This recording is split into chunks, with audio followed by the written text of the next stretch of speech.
la plébiscité Papa Écreux, pas non plus m'imaginer que je suis attendu comme le messie de la SMR, le messie, le footballeur ou n'importe.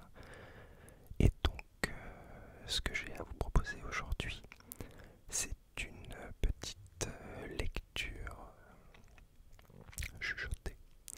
On va chuchoter, chuchoter, chuchoter, chuchoter, chuchoter, chuchoter.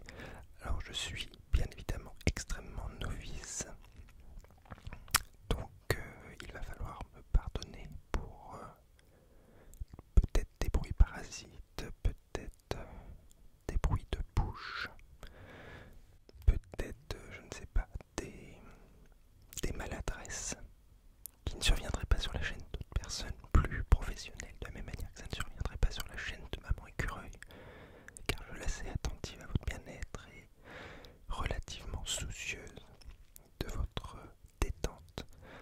Mais je vais tenter malgré tout de faire ce pourquoi j'ai allumé cette caméra et branché ce micro, c'est-à-dire vous détendre. Et pour cela, j'ai choisi un livre qui me tient particulièrement à cœur. C'est Du côté de chez Swann de Marcel Proust. Marcel Proust, qui est un écrivain français mondialement connu évidemment, qui a donc écrit cet ensemble de livres, cette fresque romanesque qui est à la recherche du temps perdu, qui n'ont pas une aventure d'Indiana Jones, ça n'a pas rien à voir avec une aventure d'Indiana Jones. C'est un récit en fait, en partie autobiographique, romancé, et on va dire que c'est de l'autofiction. Voilà, c'est un terme qui est pas mal à la mode dans la littérature française, et pas que française, mais bon. Donc Marcel Proust est un auteur, il est né en 1871, à Paris j'imagine, et il est décédé en 1922. Il a eu une vie assez riche, on va dire, même si il était souffreteux. Il a passé pas mal de temps et recevait ses amis et écrivait, enfin. Il a passé une grande partie de la fin de sa vie alité. Alors je ne sais pas s'il était alité d'un point de vue médical ou si simplement pour une question de confort personnel, il aimait à rester au lit. Mais en grande partie, il était dans son lit dans la fin de sa vie. Il passait du temps allongé, il écrivait allongé, il lisait allongé. Je sais qu'il s'était par exemple fait installer chez lui, parce que Marcel Proust avait quand même des moyens assez importants de par sa famille. Il s'était fait installer chez lui, donc on parle du début du XXe siècle. Donc il avait fait installer chez lui un système qui lui permettait d'écouter les représentations théâtrales. Et il était grand fan d'opéra, de théâtre. Donc voilà, je vais vous lire ce livre, qui est un livre qui est le premier tome de À la recherche du temps perdu. La recherche du temps perdu qui, si je crois bien, comporte 7 tomes, à savoir que le second, À l'ombre des jeunes filles en fleurs, a reçu à l'époque le prix Goncourt du côté de chez Swann, donc, et non pas pour le chanteur Dave, mais pour l'écrivain Marcel Proust. Je viens de taper dans un câble. Je me rends compte que cette vidéo va être extrêmement peu reposante si vous vous attendez à quelque chose de pro, quoi. Donc, j'ai mis un petit marque-page pour ne pas me perdre. J'avoue qu'il y a quelque chose d'intimidant à me retrouver seul devant la caméra. D'habitude, je compte beaucoup sur Maman Écureuil pour combler, vous divertir, quoi. Moi, je suis là, plus je viens faire valoir. Et là, je me retrouve seul. C'est un petit peu délicat, un peu bizarre, il n'y a personne à la maison. Je suis seul devant cette caméra, devant cet ordinateur qui enregistre, devant ce micro, devant cette lumière qui m'éclaire. Extrêmement, extrêmement. J'ai perdu le mot, je ne sais pas ce que je voulais dire.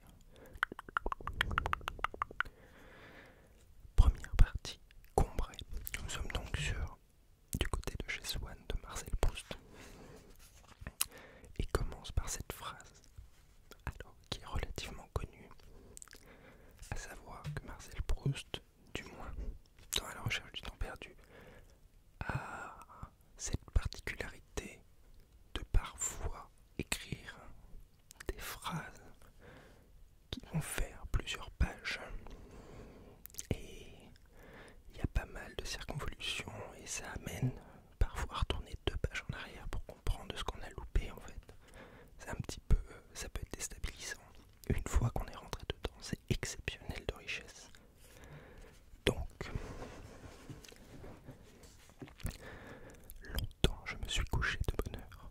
Parfois, à peine ma bougie éteinte, mes yeux se fermaient si vite que je n'avais pas le temps de me dire « je m'endors ». Et, une demi-heure après, la pensée qu'il était temps de chercher le sommeil m'éveillait. Je voulais poser le volume que je croyais avoir encore dans les mains et souffler ma lumière. Je n'avais pas cessé en dormant de faire des réflexions sur ce que je venais de lire, mais ces réflexions avaient pris un tour un peu particulier. Il me semblait que j'étais moi-même ce dont parlait l'ouvrage, une église, un quatuor, la rivalité de François Ier et de Charles Quint. Cette croyance survivait pendant quelques secondes à mon réveil. Elle ne choquait pas ma raison, mais pesait comme des écailles sur mes yeux et les empêchait de se rendre compte que le bougeoir n'était plus allumé. Puis elle commençait à me devenir inintelligible, comme après la métempsycose, les pensées d'une existence antérieure. Alors, peut-être vais-je avoir à expliquer la métempsycose. La métempsychose, en fait, c'est un terme, on va dire, un peu pompeux. On va dire que c'est du français relativement soutenu. On parle quand même de littérature au début du XXe siècle. Et donc la métempsychose, c'est tout simplement la réincarnation. Voilà, ça va pas beaucoup plus loin. La richesse de la langue française fait qu'on a quand même parfois des synonymes relativement interchangeables. Alors il n'y a pas toujours les mêmes significations sur les synonymes. Je trouve ça un peu triste parfois de substituer un terme à un autre quand ils n'ont pas exactement la même signification. Mais bon, enchaînons. Comme après la métempsychose et les pensées d'une existence antérieure, le sujet du livre se détachait de moi. J'étais libre de m'y appliquer ou non. Aussitôt, je recouvrais la vue et j'étais bien étonné de trouver autour de moi une obscurité douce et reposante pour mes yeux. Mais peut-être plus encore dans mon esprit, à qui elle apparaissait comme une chose sans cause, incompréhensible, comme une chose vraiment obscure. Je me demandais quelle heure il pouvait être. J'entendais le sifflement des trains qui, plus ou moins éloignés, comme le chant d'un oiseau dans une forêt, relevant les distances, me décrivait l'étendue de la campagne déserte où le voyageur se hâte vers la station prochaine. Et le petit chemin qu'il suit va être gravé dans son souvenir par l'excitation qu'il doit à des lieux nouveaux, à des actes inaccoutumés, à la causerie récente et aux adieux sous la lampe étrangère qui le suivent encore dans le silence de la nuit, à la douceur prochaine du retour. Alors il y a quelque chose que j'avais un peu oublié, c'est que malgré tout Marcel Proust à la lecture, lorsqu'on a à le lire pour soi, on le lit évidemment dans sa tête. Après, libre aux gens de lire à haute voix, il n'y a aucun souci. Je sais que par exemple, Gustave Flaubert avait, pour tester la rythmique de ses phrases, les assonances, les dissonances, enfin, pour tester l'effet de son texte, on va dire, avait ce qu'il appelait un gueuloir dans sa maison. Et donc c'était une pièce où il pouvait librement lire à haute voix, exprimer les nuances de son texte. Simplement, les phrases de Marcel Proust, pleines de circonvolutions, comme j'ai dit auparavant, se prêtent, je trouve, assez peu à une lecture. Et étant donné que je ne suis pas un lecteur professionnel d'un point de vue,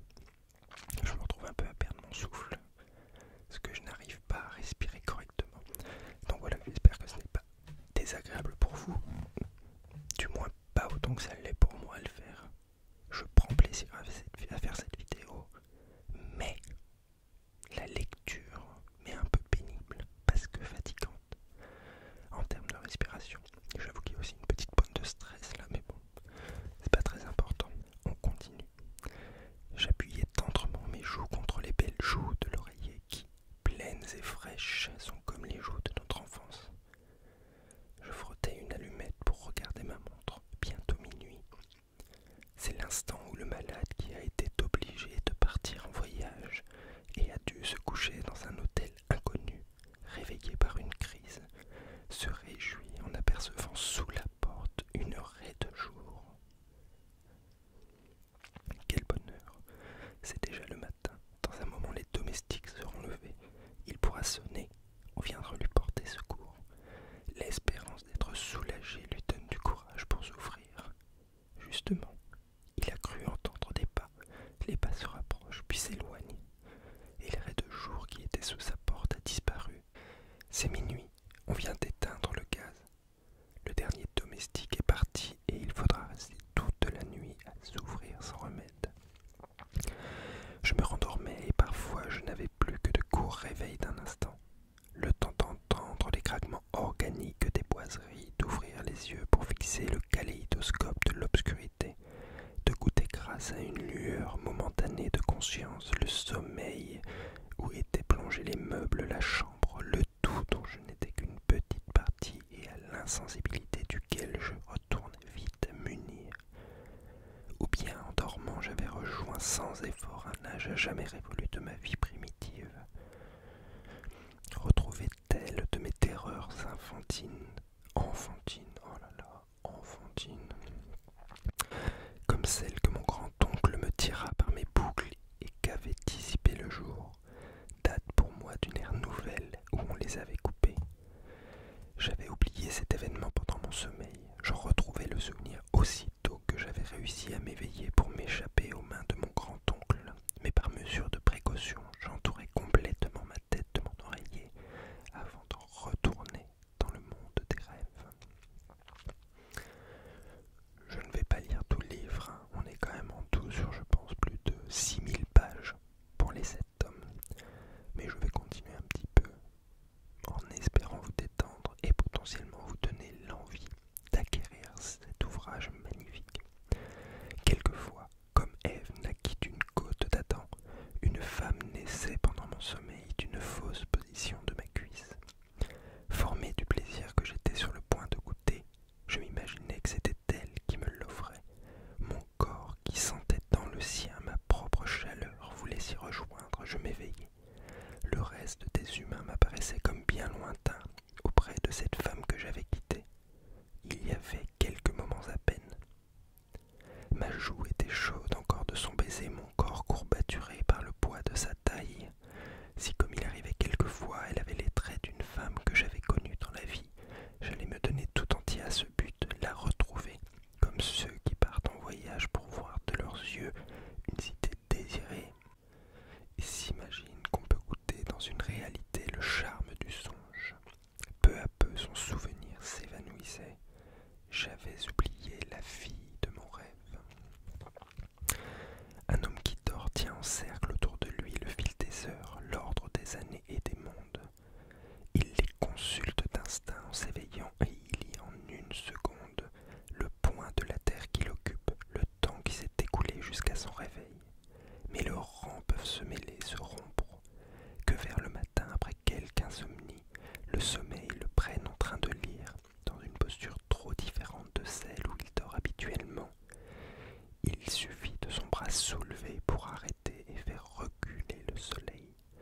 Et à la première minute de son réveil, il ne saura plus l'heure, il estimera qu'il vient à peine de se coucher, que s'il s'assoupit dans une position encore plus déplacée et divergente, par exemple après dîner, assis dans un fauteuil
situé.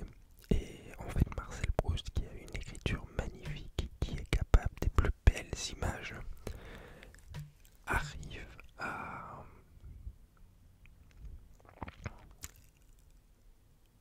créer des passerelles entre différentes situations, entre différentes impressions, ressentis, émotions, et à les verbaliser. Et en fait, c'est ce que je trouve tout simplement exceptionnel. C'est cette faculté qu'il a eue à écrire un livre au sein duquel on peut facilement se reconnaître, même si la période est tout autre, la situation est tout autre. On peut facilement se retrouver dans son écriture, dans ses mots, dans ses